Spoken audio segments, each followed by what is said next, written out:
Hai guys, di episode kali ini kita akan membahas tempat yang horor-horor lagi, makanya kita masih pakai baju oranye nih. Tepatnya kita akan ke daerah Sukoharjo. Kalian pernah denger nggak? Cerita mengenai Jembatan Bacem yang terletak di Jalan Solo Sukoharjo, Dusun 2, Langan Harjo, Kecamatan Grogol, Kabupaten Sukoharjo, Jawa Tengah. Yang di bawah jembatan tersebut tuh mengalir sebuah sungai Bengawan Solo, riwayatmu kini.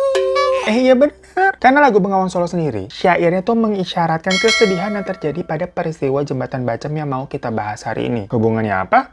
Simak baik. Karena Jembatan Bacem ini sendiri, itu memang merupakan saksi bisu dari pembantaian yang dilakukan oleh PKI di tahun 1965, gengs. Dan Jembatan Bacem itu juga merupakan salah satu sisa-sisa keberhasilan dari Raja Pakubono ke-10. Jadi, udah selama itu tuh jembatan tuh.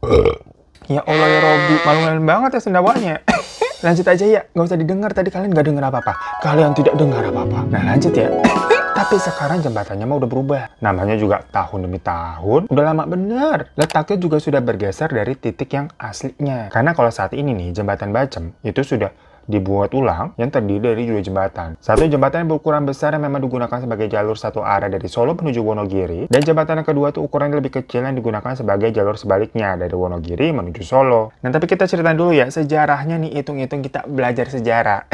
Jarang-jarang kan? Ketika masa perang dulu tuh di Indonesia, waktu masih zaman apa dijajah Jepang, terus berpindah ke tangan Belanda. Nah Jembatan Bacem ini itu menjadi sangat penting karena memang menjadi media penghubung kendaraan-kendaraan militer yang melintas. Nah sampai akhirnya Indonesia sudah merdeka dan memasuki tahun 1965. Itu kan zaman-zaman PKI merajalela ya. Banyak orang-orang setempat yang dijamah, ditangkap, dan dijemput paksa karena dianggap bagian dari komunis. Dan beberapa dari mereka-mereka itu akhirnya dibawalah ke Jembatan Bacem. Dimana di sana nih satu persatu ditembak, kemudian dibuang tuh ke sungai yang ada di bawahnya, Sungai Bengawan Solo. Nah, saking banyaknya orang-orang yang ditahan, karena memang waktu zaman dulu tuh wilayah Solo masuk ke dalam zona merah yang terduga menjadi basis pendukung PKI. Kalau kalian sempat nonton Gadis Kretek yang kemarin rame, itu kan konfliknya juga memang salah satunya tentang PKI ya, yang ada di Solo sana. Termasuk si Jengyah tuh, Mbak Dian Sastro, yang ikut ditangkap, dituduh sebagai komunis, padahal kan ya bukan. Karena zaman dulu banyak orang-orang biasa yang ya kayak apa ya, dituduh main asal tangkap yang gitu-gitulah. Ya anyway, makanya nih, karena pada ngeliatin Toto ditembak-tembakin di atas Jembatan Bacem itu, banyak orang yang langsung lompat aja ke sungai nyebur untuk menyelamatkan diri sebelumnya mereka ditembak. Jadi ya udahlah, langsung nyeburin diri aja. Ada yang selamat, ada juga yang enggak. Jadi berarti bisa dibilang kalau Jembatan Bacem tuh telah menjadi tempat penjagalan dari banyak orang kala itu. Di jembatannya ditembak dan dibuangnya ke sungai yang ada di bawahnya. Yang selama beberapa malam tuh berjalan, suasana Jembatan Bacem tuh macam apa ya? Penggambaran jembatan Sirotol Mustaqim kali ya. Maksudnya tuh kayak banyak teriakan orang-orang ketakutan gitu. Saking seremnya. Suara-suara itu juga benar terdengar mengerikan dan masih teringat jelas oleh orang-orang yang memang berhasil selamat kala itu. Karena ya tadi mereka lompat ataupun mungkin warga sekitar yang gak ditangkepin yang pada aman. Tapi mereka hanya bisa menahan kengerian dari dalam rumah setiap kali mendengar tuh suara tembakan di malam hari sama suara teriakan-teriakan orang. Tiap malam denger begitu apakah gak stres? Terus paginya nih, para warga yang mendapati itu banyak jasad-jasad berkelimpangan di Jembatan Bacem itu. Saking banyaknya, sampai numpuk tuh di sungainya nggak ke bawah arus. Kebayang nggak kayak jadi macam sampah mandek di kali tuh yang biasa kalian lihat, tapi ini tuh orang semua ngambang udah banyak banget. Ya warga yang ketakutan ngeliat tumpukan-tumpukan itu pun bergotong royong dorong tuh biar bisa terbawa aliran air. Karena mereka juga nggak bisa ngambilin satu-satu terus nguburin ya. Pertama, jumlahnya banyak banget. Dan kedua, nanti malah takutnya kena tuduh dianggap bela nyelamatin komunis. Padahal kan ya tadi, itu semua korban-korban nggak bener-bener komunis semua. Banyak juga yang asal tangkap aja gitu kan, yang lagi-lagi kayak Gadis Kretek. Kretek dikira Kretek abal-abal, Gadis Kretek. Sampai-sampai nih warga di sana mengalihkan tempat buang hajat mereka. Yang dulunya mah di Sungai Bengawan Solo. Ya biasa namanya zaman dulu. Kan namanya sungai biasa buat apa, buang hajat, nyuci baju, mandi, yang gitu-gitu kan. Tapi ini kan sungainya udah bukan isi air, isi mayat. Ngeri lah. Akhirnya warga menjadikan selokan di sawah aja tuh untuk tempat mereka buang hajat. Nggak ada yang mau dan bahkan berani untuk pergi ke sungai. Pemandangannya begitu. Bahkan saat debit air sedang surut pasca kemarau, warga ini pernah menemukan 50 mayat lebih yang menumpuk di situ, gengs. Sampai-sampai saat itu katanya air dari Sungai Bengawan Solo itu menjadi warna merah. Karena saking banyaknya orang yang dibuang di situ dengan jumlah yang tak terhitung. Ngeri banget nggak? Sungai nih, air kan banyak sungai yang apa bisa warna merah. Berarti sebrutal apa itu loh? Hingga waktu terus berjalan, masuk ke tahun 2000 nih, Jembatan Bacem yang baru tuh resmi berdiri, menggantikan Jembatan Bacem yang lama, yang penuh sejarah mengerikan itu. Katanya sih, dulu sempat mau dilakukan penghancuran terhadap Jembatan Bacem yang asli ini secara keseluruhan. Termasuk tugu monumen petilasan dari Pakubono 10 yang berada di tepi sungai untuk membuat jembatan yang baru ini. Namun, karena adanya hal-hal mistis mistis yang katanya ada yang jaga itu tempat, akhirnya proyek penghancurannya itu pun diurungkan. Di mana proyek pengerjaan jembatan yang baru pun bergeser nih beberapa meter dari lokasi jembatan yang asli. Dan setelah itu keluarga dari korban maupun kerabat yang merasa kehilangan dulu ya kenalan mereka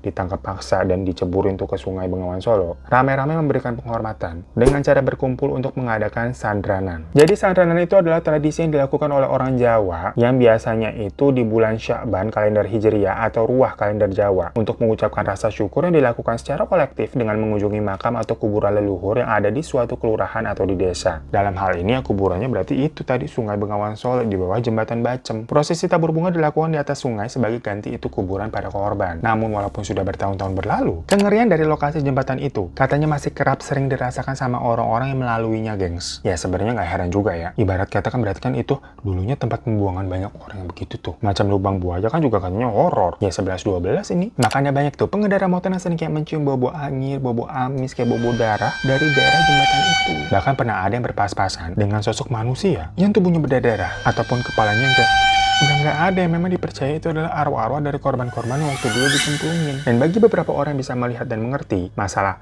hal-hal gaib-gaib seperti ini, itu pada bilangnya kalau Sungai Bengawan Solo yang ada di bawah jembatan Bacem sudah menjadi semacam alun-alun atau kayak tempat berkumpulnya dari sosok-sosok tak kasat mata. Masalahnya, Sungai Bengawan Solonya sendiri aja tuh sebenarnya udah menyimpan banyak cerita horor sebelum kejadian 1965 itu pun. Yang paling terkenal katanya di sana ada sosok nenek-nenek yang suka ikut bonceng para pemotor yang lewat. Pokoknya sampai masuk ke kota Sukoharjo. Kenapa begitu? Dulunya nih ceritanya ada sebuah truk kontainer yang lewat ke situ. Dan waktu dia memasuki kota Sukoharjo, truk itu tuh diteriakin dan diberhentikan sama warga, dikejar-kejar. Karena ternyata si supirnya itu kayak ngantuk dan nggak nyadar telah menabrak nenek-nenek sampai nyeret ke kota Sukoharjo. Jadi dikejar sama warga. Nah dari situ makanya hantu nenek-nenek ini suka ikut ngebonceng sampai ke kota Sukoharjo. Namun saat ini kondisi dari jembatan Bacem mah udah cukup ramai ya, nggak kayak dulu. Namun walaupun begitu masih suka ada tuh kecelakaan-kecelakaan yang terjadi yang kerap dikait-kaitkan dengan ya hal-hal mistis. Makanya sampai saat ini pun masih sering tuh terlihat bunga-bunga bertaburan gitu kan, kayak bunga-bunga tabur di sekitar sana yang memang melambangkan duka cita dan sebagai juga penolak bala bagi orang-orang yang memang percaya. Tapi selain itu ada cerita-cerita juga nih yang bilang kalau jembatan Bacem itu kerap dijadikan sebagai tempat pesugihan. Karena tadi kan dipercaya itu menjadi apa ya, alun-alun lembut. Nah, pesugihan yang dilakukan itu adalah pesugihan dengan tumbal. Dengan cara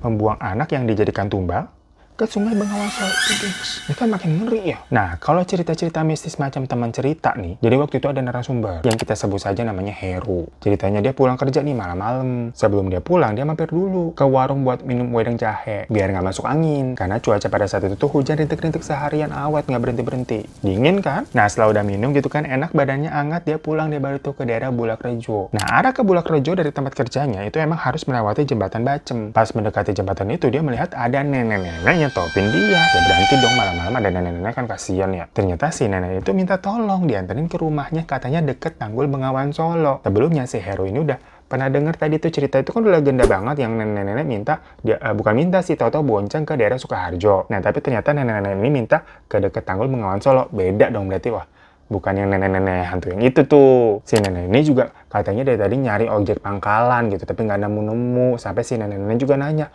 berapa saya bayar aja ongkosnya? Ya tapi Heru kan bilang, nggak usah, udah nih saya anterin aja. Ya Heru kan bukan tukang ojek ya, mungkin mukanya sih mirip tukang ojek kali. Tapi sebenarnya Heru tuh udah ngerasa agak aneh waktu si nenek naik tuh di bonceng belakang, kok enteng banget rasanya, kagak kayak ada yang naik boncengin. Yang walaupun dilihat-lihat ya si neneknya emang kurus, cuma bener-bener kayak ngangkut kapas gitu, kagak ada berat-beratnya. Dan di jalan si nenek ngasih arahan, ujung gang nanti belok kanan ya, ke sini ya, ke situ ya. Rumahku di sana tuh yang paling ujung deket tanggul. Ya tapi pas sudah nyampe lokasi ya kagak ada rumah. Dan pas si Heru ngeliat ke belakang, neneknya udah hilang. Dan ternyata kata warga sekitar sana, tempat itu memang salah satu menjadi tempat penjagalan pada tahun 1965. Jadi mungkin rumahnya di sana ya dia meninggalnya di situ. Warga sekitar pun yang letak rumahnya di dekat tanggul itu katanya masih suka sering mendengar adanya kayak suara tembakan-tembakan dan kayak rintihan orang tuh kalau malam hari, gengs. Yang padahal ya pas dilihat nggak ada siapa-siapa. So itu gengs kasus mistis kali ini yang walaupun singkat dan padat ya buat kita absen aja deh. Besok kita kasih tambahan cerita yang panjang dan seru pokoknya. Ya semoga kejadian tragedi-tragedi yang serem gitu nggak terjadi lagi ya di Indonesia ya. Ngeri banget keadaannya mencekam begitu. Kayak kita ngelihat perang Palestina Israel tuh ya zaman sekarang masih mencekam gitu kan, hidup gitu nggak tenang ya. Ya makasih deh buat para majikan yang udah nonton ya. Sehat-sehat terus dan sampai jumpa lagi di Mr. Sing selanjutnya. Assalamualaikum.